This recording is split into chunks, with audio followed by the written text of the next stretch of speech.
Have you ever wondered what it truly means to stand alone, to choose yourself when everyone else demands your surrender?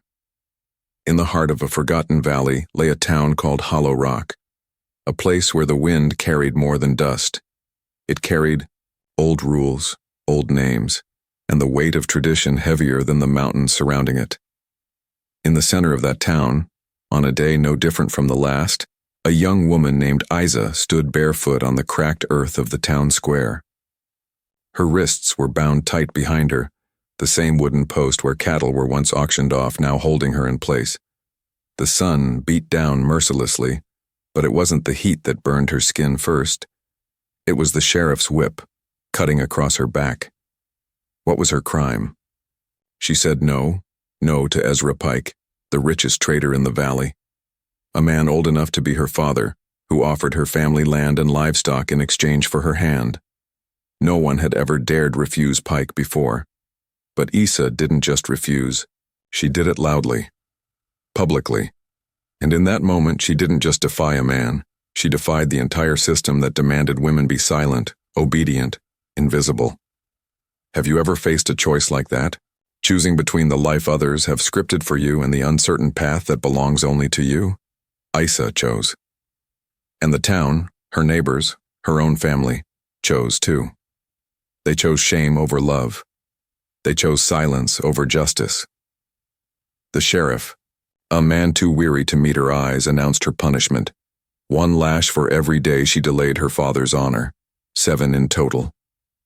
The whip cracked again, and Isa bit her lip so hard it drew blood. Dust rose around her feet. Her long braid, once her mother's pride, dragged through the dirt. And the people gathered not to save her but to watch, but not everyone. At the edge of the square, a figure stood motionless, a man wrapped in a worn buckskin coat, arms crossed, face carved by years of sun and silence. His name was Taki, a Lakota brave, half ghost, half rumor to the townsfolk. Some said he was a trapper, others called him a shadow. But on that day, he was a witness. He didn't step forward, he didn't shout or draw steel, he just watched. Now, you might ask, why didn't he help her right then? Isn't that what heroes are supposed to do? But real life isn't like the stories we're told as children. Sometimes the greatest courage is not in charging in, but in waiting, in seeing who will stand when no one else does. Isa didn't scream. She didn't beg. Her body sagged against the post with each strike, but her eyes were fixed on the hills far beyond the rooftops, on a world where maybe, just maybe, she could be free. By the 4th lash, something inside her shifted, not her spirit, no, that stayed iron strong, but her body gave way, slumping against the wood. Somewhere in the crowd someone muttered, "That's enough." But the elders shook their heads. Tradition demanded full measure. Taki turned before the 5th lash. Without a word, he disappeared into the tree line. No one noticed the way his hands clenched at his sides. No one saw the flicker of something dangerous ignite behind his calm, storm-gray eyes. No one, except Isa. Through the haze of pain and dust, she caught his gaze. And in that fleeting moment, she knew she had been seen, truly seen. When night fell, Isa staggered away from Hollow Rock, alone, bleeding, barefoot. Her father's parting words still echoing in her ears. "You brought this on yourself." No food, no shoes, no coat. Only the open road ahead, and a choice she had already made. Somewhere deep inside, she knew there was no going back. That home was no longer a place she could return to. Home, she would have to build herself. From pain, from silence, from the ashes of the girl she used to be. And so she walked into the forest that swallowed secrets whole. Have you ever wondered what it would take to walk away from everything you've ever known? To step into the wilderness, not knowing if it will kill you or save you? For Isa, that journey had just begun. Have you ever run so far and so hard that even your name feels too heavy to carry? Isa did. The night she stumbled out of Hollow Rock, there was no plan, no map, no second thought, just pain, raw and burning across her back. and a single truth, louder than the blood pounding in her ears. She could never go back. No food, no shoes, no coat to ward off the cold. Only the trees, looming like sentinels under a sky bruised with stars, and the dirt path that stretched out in front of her like a promise and a threat all at once. Each step was a prayer whispered to no one. Each breath a small rebellion against the life she left behind. The forest wasn't kind. Coyotes howled in the distance, their cries slicing through the dark like knives. The ground beneath her feet turned from dust to stone to roots, gnarled and grasping. Isa's body, already battered, began to fail her.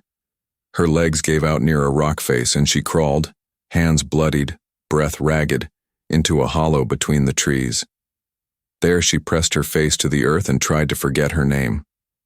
Time slipped away. Hours. Maybe days. Dreams blurred into memories. The lash of a whip, the emptiness in her father's eyes, the taste of dust and shame. Until finally she wasn't alone. The crackle of a fire broke through the silence first. Then the scent, sharp, clean, wild, pine, sage, and something more. Isa stirred, her body too weak to do much more than turn her head. And there he was, Taki. The man who had watched from the edge of the square, the one who hadn't flinched when others had turned away. He sat cross-legged by the fire, stirring a pot that steamed with the scent of wild herbs and bark. His face was unreadable, cut from stone and shadow, but there was no malice in his eyes, only a quiet, steady awareness. You shouldn't be alive, he said, voice low, almost like a thought carried on the wind. But you are. Isa tried to sit up, but pain roared through her spine. A cry slipped past her lips before she could stop it. Instantly, he was beside her, holding a damp cloth that smelled of earth and smoke. Lie still, he murmured, easing her. Back down. The wounds are deep. Some will scar, not heal, not disappear. The word settled over Isa like a blanket, heavy, unrelenting, proof that some things once broken don't go back to the way they were. Why? She rasped, barely finding her voice. Why did you bring me here? Taki met her gaze. There was no pity there, only recognition, like he saw her, all the way down to the parts she wished she could hide. Because you didn't scream, he said simply. Because they broke your skin but not your spirit. Have you ever been seen like that?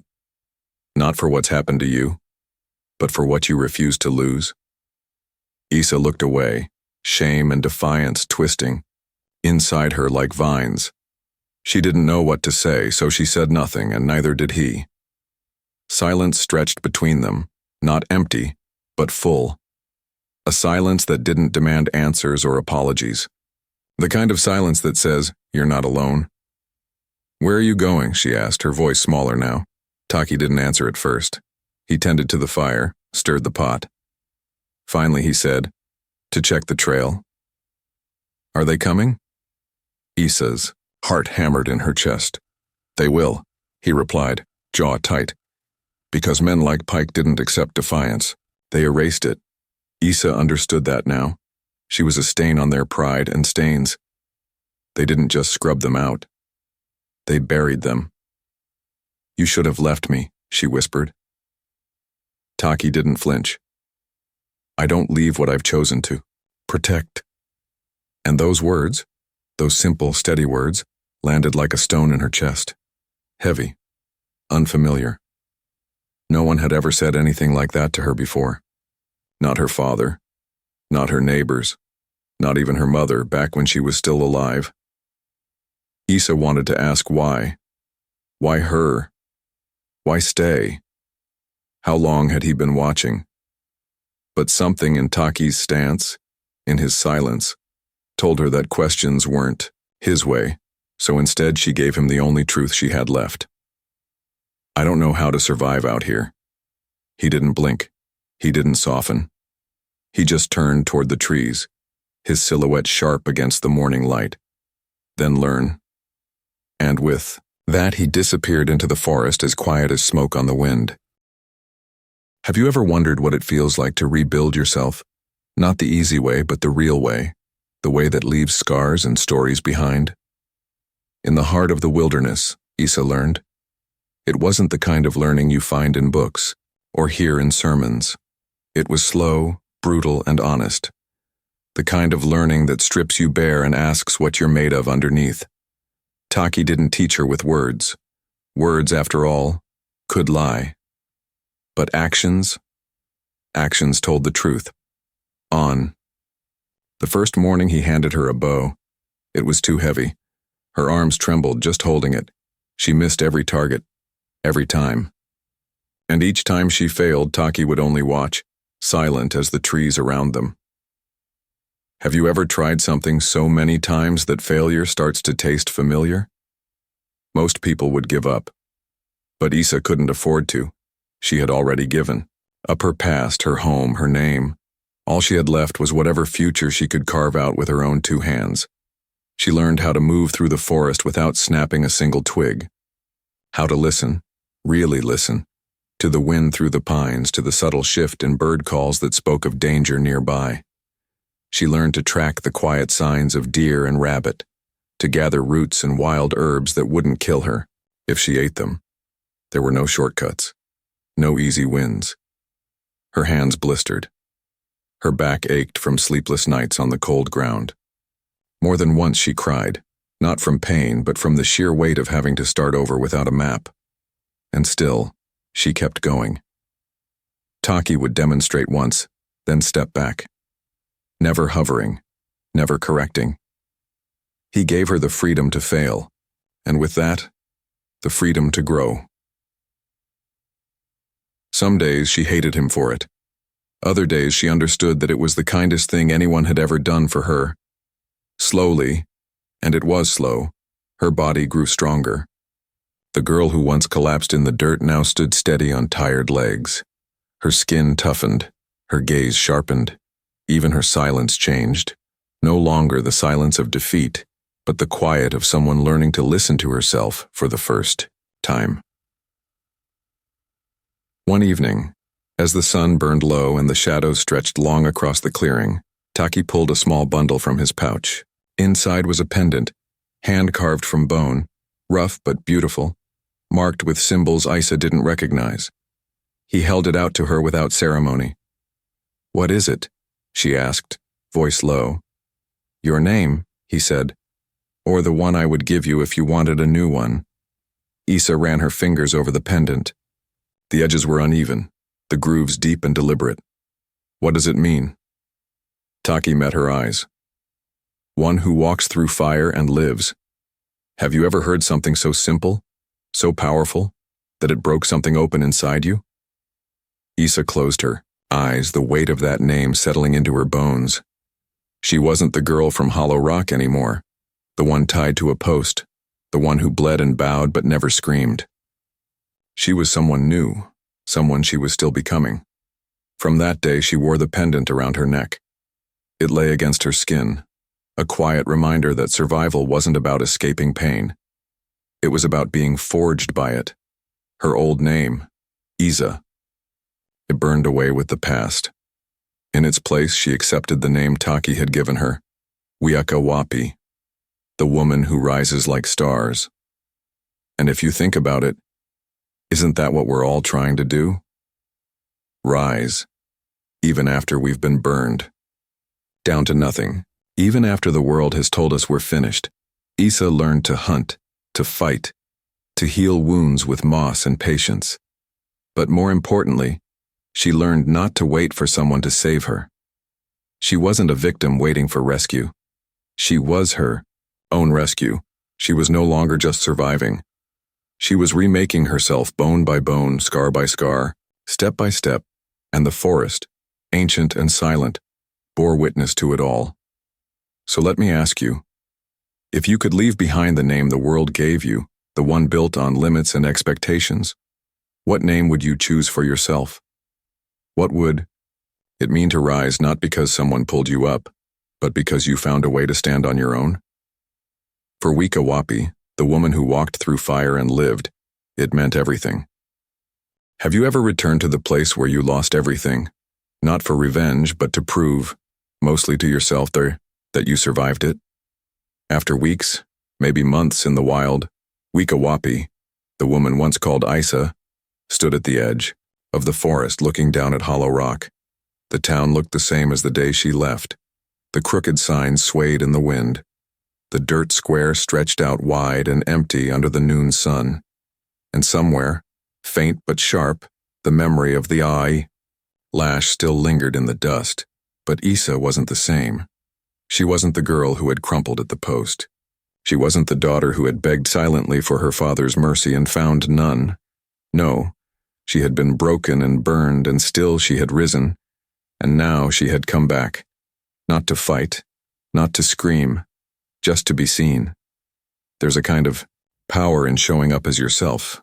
Not the self they tried to crush, but the one you built from the ruins. Isa walked into Hollow Rock with the steady stride of someone who had nothing left to fear. No armor, no weapon. Just a deer-hide cloak draped over her shoulders and the carved pendant resting against her chest, catching the light like a quiet challenge. Taki followed a few steps behind, silent, watchful.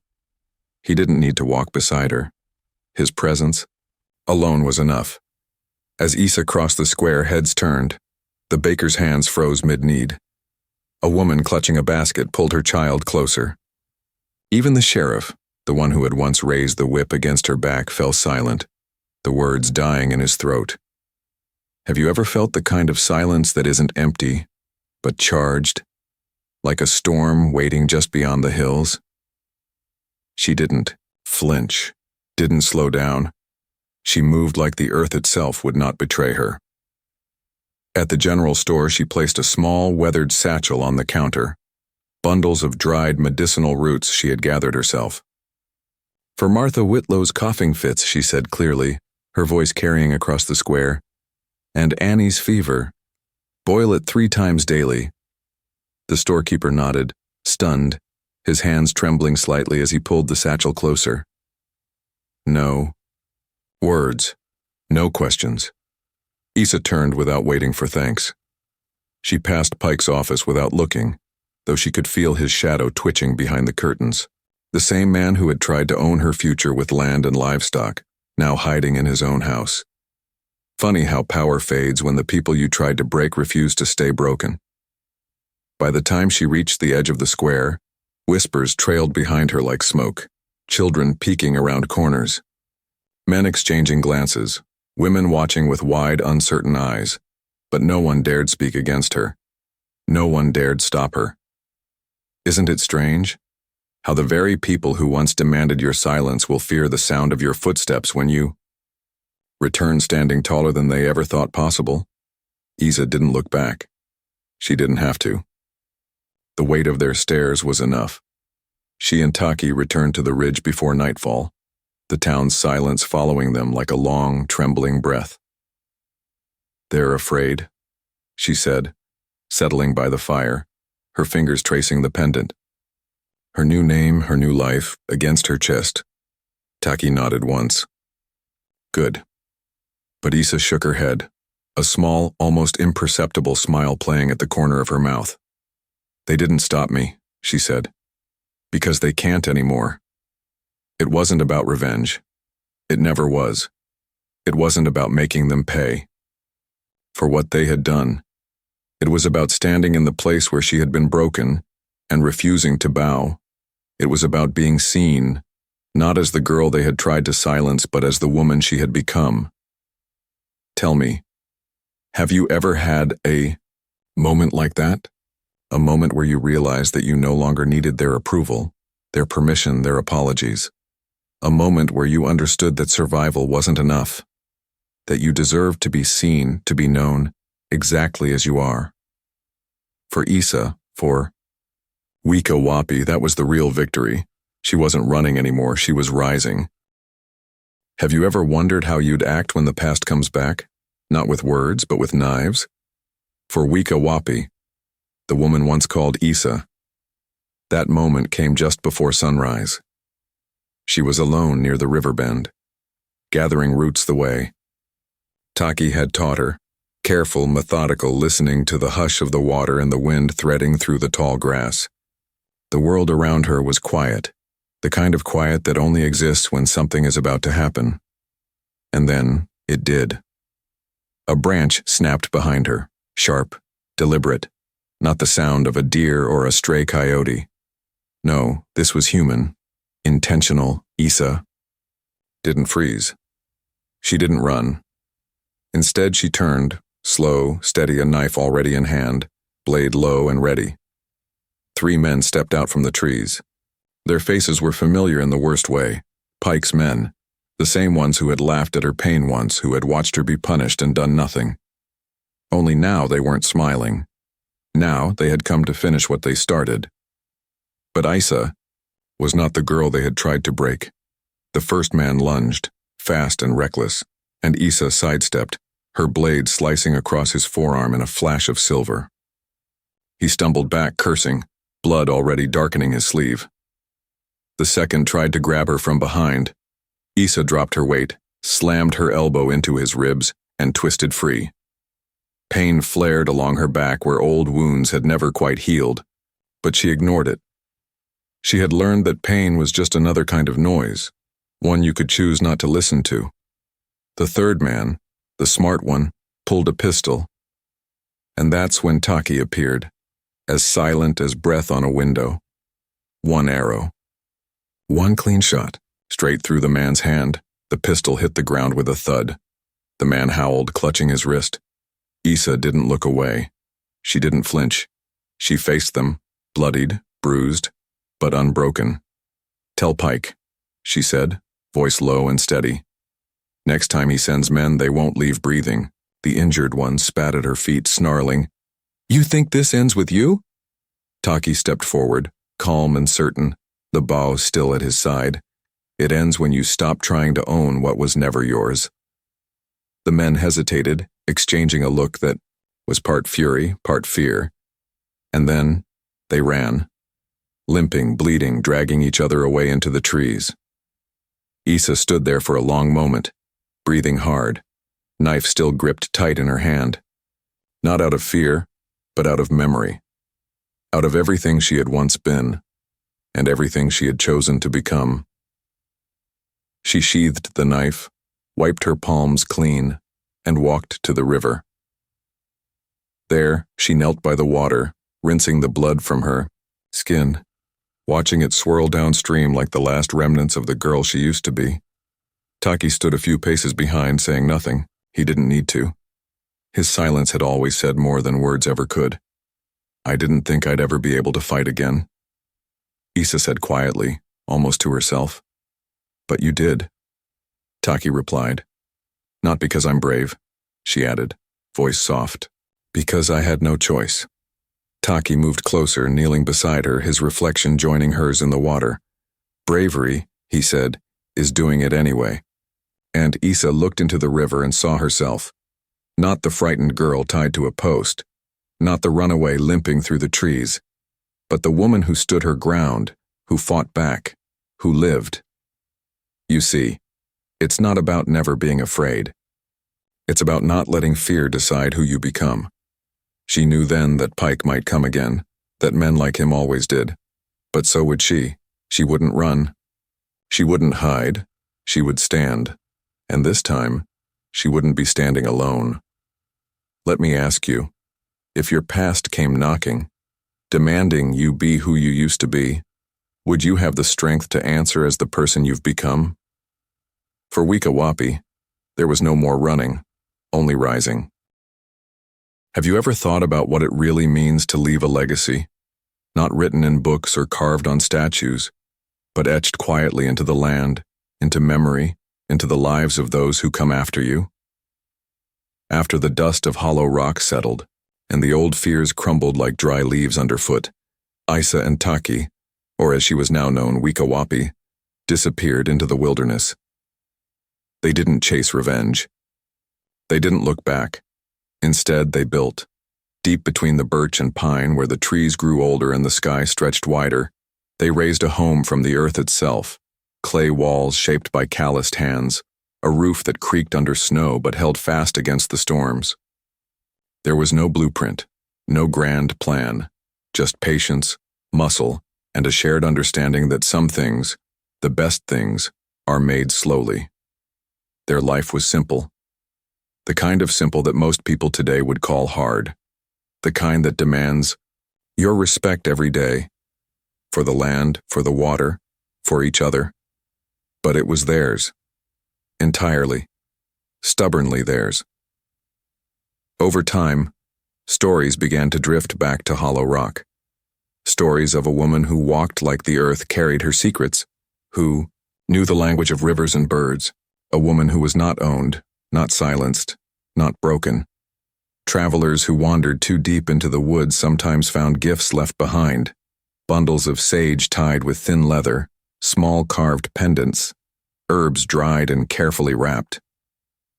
They would return to the town with wide eyes and hushed voices.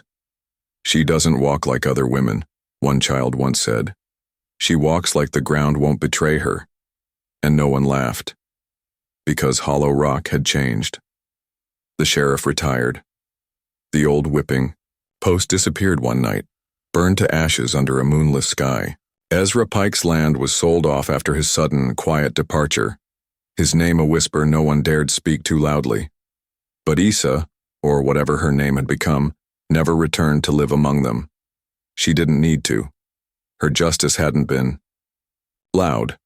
It hadn't been violent. It had been survival, dignity, the kind of silence that is sharper than any blade and stronger than any chain. In her cabin, above the door where the wind always found its way in, hung the pendant Taki had carved, for her, the one etched with her new name, Wika Wapi, the woman who rises like stars, not a name given by birth or blood but by fire and choice. Over time, her story became more than memory. It became armor, especially for the girls growing up in Hollow Rock. They spoke her name like a prayer, like a promise, that they, too, could be something more than what the world tried to make them. Even the trees seemed to remember her, the way the ground grew softer underfoot near the river, the way the wind shifted, gentler, more knowing. Isa and Taki grew older together, not with loud declarations or grand adventures, just quiet days of shared work, shared silence, and a kind of trust that didn't need words. And when the sun set across the ridges, painting the sky in bruised purples and deep golds, they would sit side by side, shoulders brushing lightly, watching the world they had claimed with nothing but grit and patience. One evening, with the stars beginning to scatter across the sky, Isa leaned into Taki and whispered. They tried to take everything. And he answered without hesitation, "And still you became everything. Tell me, isn't that what true victory looks like? Not in what you take from others, but in what you refuse to let them take from you?" Isa's story was never about revenge. It was about transformation, about the fierce, quiet rebuilding of a life no one else could touch. And though she bore no children of her own, hundreds of girls grew up carrying her name like a shield. They learned that survival wasn't enough, that dignity, resilience, and self-made freedom were what truly mattered. In time, even the wild seemed to carry her footsteps. Even the wind seemed to hum her name. And long after Isa and Taki were gone, travelers passing through would pause before a stone near the river, carved with markings most couldn't read, a place where the earth itself seemed to remember a woman who once stood against a world that tried to break her, a woman who didn't just survive. She rose. And maybe, just maybe, so can we. If this story spoke to you, share it. Someone else might need to hear it too.